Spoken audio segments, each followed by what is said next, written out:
Karibu katika sehemu ya 3 ya recap yetu. Kama bado hujatazama sehemu ya pili, hakisha tu unagusa alama ya pop up hicho kinachojitokeza hapo juu upande wa kulia. Hicho kitakupeleka moja kwa moja kuitazama sehemu ya pili. Lakini kama umeshatazama basi twende kazi. Sehemu ya pili tulipokuwa tumeishia ni mara baada ya kutazama ugomvi mzito kati ya Dr. Han pamoja na Dr. Park, akimsii na kumwambia kwamba Dr. Park aondoe kabisa ujirani yake kati yake na Dr. Hun. Lakini Dr. Park akajibu kwa jeuri kwamba hatowahi kuacha kubaki jirani na Dr. Hun, kwani yeye ni mfanyakazi mwenzake na ataendelea kuwa jirani naye wala hajali vitisho vyake. Leo Dr. Moon ni miongoni kati ya madaktari wakubwa sana katika hospitali hii. Akaamua kumuita Dr. Park na kumshauri jambo moja kuhusiana na huyo mpenzi wake ambaye anamtafuta. Akamwambia kuwa kama huyo mpenzi wako ana alama yoyote ya utotoni, basi ni vyema ukaikumbuka alama hiyo ili tuweze kusaidia namna gani tunaweza tukampata mtu huyo. Lakini Dr. Park katika harakati za kukumbuka akakumbuka kwamba kuna kipindi msichana wake aliwahi kufanywa kidney transplant, kwa maana ya kupandikizwa figo. Hivyo anakuwa na alama katika tumbo lake itakayoonyesha kuwa aliwahi kufanywa upasuaji huo. Kwa hiyo kama mwanamke huyo atapatikana mwenye hiyo alama, basi atagundua kabisa kuwa huyo ndio msichana wake.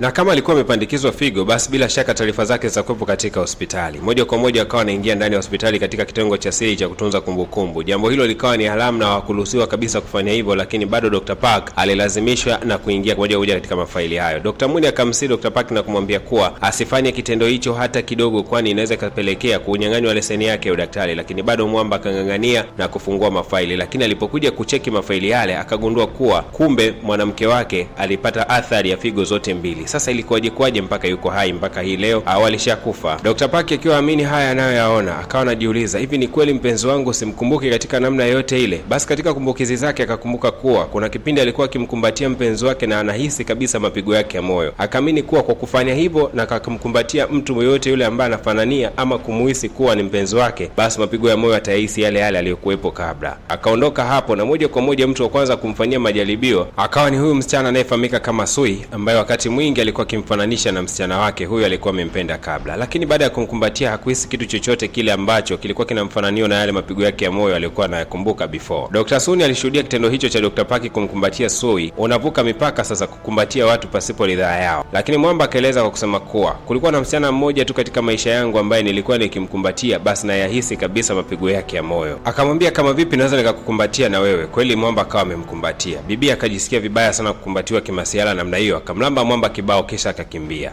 Upande wa pili kuna mwanamke alikuja kujifungua, lakini kwa bahati mbaya alikuwa anatirika damu nyingi sana, kitu ambacho kingehatarisha afya ya mtoto wake. Sasa daktari alikuwa kwenye zamu, akabidi kupiga simu kwa daktari ambaye alikuwa anawajibika katika operation chumba kingine, na akamwomba ushauri nini aweze kufanya. Lakini wakati huo Dr. Park alikuwa mitaa hiyo hiyo, akachukua mikono yake na kuiweka juu ya tumbo la huyu mwanamke mjamzito, na alipoweza kuitazama hali ya mwanamke akaelewa ni tiba ipi ilistahili zaidi kwa mtoto huyu ili aweze kupona na kuzaliwa salama. Na akapendekeza kwamba mwanamke huyu mjamzito apelekwe chumba cha emergency haraka sana afanywe upasuaji. Walipofika katika chumba cha upasuaji, Dr. Sun akapangiwa kufanya upasuaji na Dr. Park akapangiwa kutoa ushauri. Basi bana operation ikawa imeanza. Kila mmoja alistaajabu kuona uwezo wa Dr. Park, kwani baada ya operation aliweza kufanikiwa kwa asilimia zote, kwani mtoto akafanikiwa kuzaliwa salama pamoja pia na mama yake kubakia kuwa salama. Lakini ghafla binivu mwanamke huyu presha yake ikawa inashuka. Ndipo bwana Dr. Park alipomtazama mara mbili na kugundua kuwa Dr. Sun alifanya makosa kidogo katika upasuaji na kuanza kuihangaikia changamoto hiyo. Zikasikika shangwe tu mara baada ya kufanikiwa kwa upasuaji huu na kila mtu akawa yuko salama kuanzia mama mpaka mtoto. Dr. Park akazidi kupata maua yake, kwani kila siku amezidi kwa baraka katika hospitali hii. Dr. Park akiwa katika vyumba vya kubadilishia nguo akakutana na Dr. Moon ambaye alimwambia kuwa huenda matatizo aliyoweza kuyasikia kuhusiana na huyo mpenzi wake wa zamani akawa si ya kweli, kwani ameweza kupata taarifa zinazoaminika kuwa ni za kweli kuhusiana na huyo mpenzi wake aliyepita. Sasa kabidi kumwambia kwamba vipimo vinaonyesha kwamba huyu msichana ambaye unamuhisi kuwa ni mpenzi wako na ndiyo yeye ambaye ni mpenzi wako, kwa sababu kila taarifa zinaonyesha kuwa zina uhusiano mkubwa sana wa karibu kuhusiana na kile ambacho uliweza kueleza. Lakini dakika mbili mbele tunaonyeshwa jamaa yule aliyekuwa amefanya tukio la ujambazi akiwa anawasiliana na huyu bidada ambaye anafananishwa sana muonekano wake pamoja na bidada ambaye alikuwa ni mpenzi wa Dr. Park pindi cha awali. Ana ushirikiano wa karibu sana na yule jambazi ambaye aliweza kusababisha ajali na kusababisha mpelelezi yule ambaye alikuwa akifuatilia ishu ya mpenzi wa Dr. Park kuweza kufariki. Sasa huyu dada ni nani na kwa nini anafanya mauaji kwa kila mtu ambaye anajaribu kusogelea njia ya Dr. Park kutaka kujua ukweli juu ya yule mpenzi wake wa zamani? Moja kwa moja Dr. Park akaomba kupata pia rekodi za huyu ambaye tunamfananisha na mpenzi wake, lakini baada ya kuzicheki rekodi hizi akagundua kwamba huyu mwanamke yeye ana figo zote mbili zilizo safi kabisa, kwa maana ya kwamba figo zake hazina shida yoyote. Lakini Dr. Park anaamini kwamba huyu ndio mpenzi wake, ila anashangaa ni kwa nini amekuwa akikataa na kupinga kabisa kuwa hamjui. Dr. Park akiwa amerejea nyumbani nyakati za usiku, alirudi na ile CD ambayo ina taarifa zinazozaniwa kuwa ni za mpenzi wake wa zamani, lakini katika kuzicheki akagundua kwamba taarifa hizi zimechezewa, kwa maana ya kuwa wameweza kuziedit, na akaanza kujiuliza ni kwa nini basi mpenzi wake anaedit taarifa zake, kitu ambacho kinampa yeye wakati mgumu kuelewa, na akaamini kwamba huenda kuna sababu nyuma ya pazia inayosababisha mpenzi wake kuto kutaka kujulikana na huyu Dr. Park. Leo ndani ya jumba la kitajiri na mjengo wa maana kweli kweli, alionekana Dr. Han pamoja na Dr. Su ambao walikuwa kijadili juu ya swala zima la ndoa yao, lakini huyu mzee akashauri kwamba ndoa yao inatakiwa ifanyike mapema na haraka, lakini Dr. Su akasema hana haraka kiasi hicho ya kuweza kufunga ndoa na Dr. Han kwa wakati huu. Akaondoka katikati yao, na wakati yuko kwenye lifti anaendelea kushuka, akawa anakumbuka kumbatio lile aliloweza kukumbatiwa na Dr. Park, kitu ambacho kikawa kinamwacha hoi kabisa, na akaanza kujilaumu kwa kusema kuwa hivi vipi mimi nimeanza kumpenda Dr. Park au? Hasa huko hospitali kuna mwanamke mmoja alijifungua watoto wawili mapacha, na baada ya kujifungua watoto hao kwa bahati mbaya aligundulikana kuwa na matatizo ya moyo na operation ya moyo ilikuwa inahitajika, na kwa kujua kwamba hana uwezo wa kulipia hiyo gharama za operation ya moyo akataka kuwaua, kwani alichukua kisu na akawa anatishia kwamba atawaua watoto hao. Lakini madaktari wakajaribu kumtuliza, na mwisho wa siku kikao kikajadiliwa kwamba ni nini watafanya ili kuwafanya watoto hao waweze kupona. Mwafaka ukawa Dr. Park akasema, mimi gharama zote mtakazotumika kunilipa kwa kuwatibia watoto hao zitumike kama pesa iliyohitajika kuwatibia hao watoto. Kwa hiyo yule mama asitoe kitu chochote, bali mimi nitatoa ujuzi wangu bure kabisa. Kwa kuwa wale watoto ni mapacha, basi hospitali ikatenga makundi mawili yatakayohusika katika upasuaji. Kundi la kwanza ikaongozwa na Dr. Han na kundi la pili ikaongozwa na Dr. Park.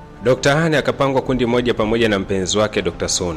Sasa akawa hajiamini kabisa katika operesheni huu, akafika kwa Dr. Park na kumwambia kuwa anahitaji maelekezo na mtu ambaye atamfariji zaidi katika kufanya upasuaji wake. Basi Dr. Park bila kupoteza muda akakaa nyuma ya msichana huyu na kuanza kumwelekeza namna gani anaweza kufanya operesheni kwa uzuri zaidi. Sasa hapa ikawa kisanga zaidi, kwani Dr. Han aliweza kufika eneo hili na kushuhudia huu mshiko ambao namna ambavyo Dr. Park alikuwa amemshikilia Dr. Sun, kitu ambacho kikalazimisha aweze kumuita Dr. Sun na kumwambia atoke eneo hilo mara moja. Baadaye huyu bibi anayefanana na sura ya yule mpenzi wa Dr. Park akawa anamwambia kuwa usilete mapenzi katika kazi, unatakiwa kufocus kwa sababu mbele yako kuna mashindano. Lakini mwamba Dr. Park akasema kuwa sifanyi hii kazi kwa ajili ya mashindano, bali kwa ajili ya kusaidia maisha ya wale watoto. Ni kama huyu mwanamke ameanza kuingiwa na wivu mara baada ya kumtazama Dr. Park akiwa jirani kabisa na Dr. Su. Dr. Han baada ya kumuita Dr. Su huku kando alikasirika sana na kumfokea kwa kumwambia kuwa unakumbatiwa na mwanaume wakati unajua kwamba mimi ni mpenzi wako, basi kwa kufanya hivyo na kuondoa katika kundi langu na hautoshiriki operation kama msaidizi wangu.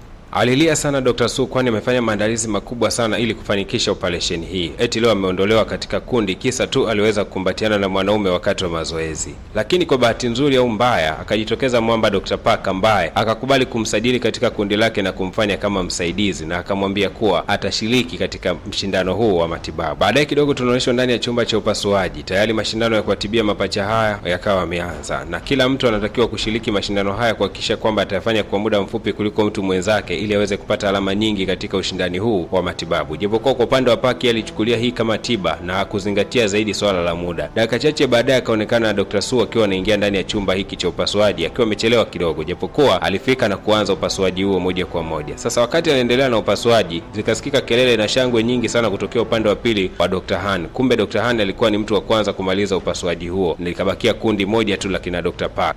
Hizi shangwe, nderemo na vifijo zilikuwa zikisikika upande wa pili, zikamuondoa kabisa kwenye tension bibie Dr. Sun, ambaye akaanza kupoteza fokasi yake na kujikuta kuwa anaharibu tena upasuaji. Lakini Dr. Park alizidi kumtia moyo na kumfariji kwa kumwambia kuwa anaweza kufanya jambo lolote lile na hakikishe tu kwamba anatia akili yake yote katika eneo la upasuaji. Mwisho wa siku akafanikiwa kweli kufanikiwa kutengeneza ule upasuaji wao na mambo yakaenda vizuri kabisa, na timu ya kina Park na yenyewe ikaweza kuibuka kidedea, lakini walitumia dakika nyingi sana, kitu ambacho Dr. Park alizungumza kwa kusema kuwa haya hayakuwa mashindano bali ilikuwa ni kusaidia uhai. Haijalishi muda wa kumaliza wala wa kuanza, kikubwa ni kwamba uhai wa mtoto umeweza kusaidika na operation umeweza kukamilika. Hasa akiwa ametoka katika kile chumba cha upasuaji, Dr. Park alionekana bidada akiwa anamtazama sana yule ambaye wakati mwingi amekuwa akimfananisha na mpenzi wake wa zamani. Muuaji alikuwa ameshatimba hapa hospitalini na kufyatua risasi, lakini kwa bahati mbaya au nzuri bidada akajitokeza mbele ya mwamba na hapa akamkingia kifua. Yaani kana kwamba ni kwamba huyu dada ana uhusiano wa karibu sana na huyu jamaa. Lakini nini ambacho kiko nyuma ya pazia kinachosababisha huyu dada hawezi kuonesha uhalisia wake kwa Dr. Park kuwa ndo mpenzi wake wa udogoni? Basi ni kubaki na mimi. Katika episode ya 4 itakuwa na majibu nini ambacho kitakwenda kujili. Lakini kama unatamani kuona uhondo kamili wa tamthilia hii ikiwa imetafsiriwa vizuri kabisa na DJ Skez, basi hakikisha unanicheck kupitia namba za simu 0622113984 sawa na ambavyo unaweza kuona katika screen yako. Lakini nakukumbusha pia wewe ambaye unamiliki YouTube channel na unapitia changamoto kadhaa,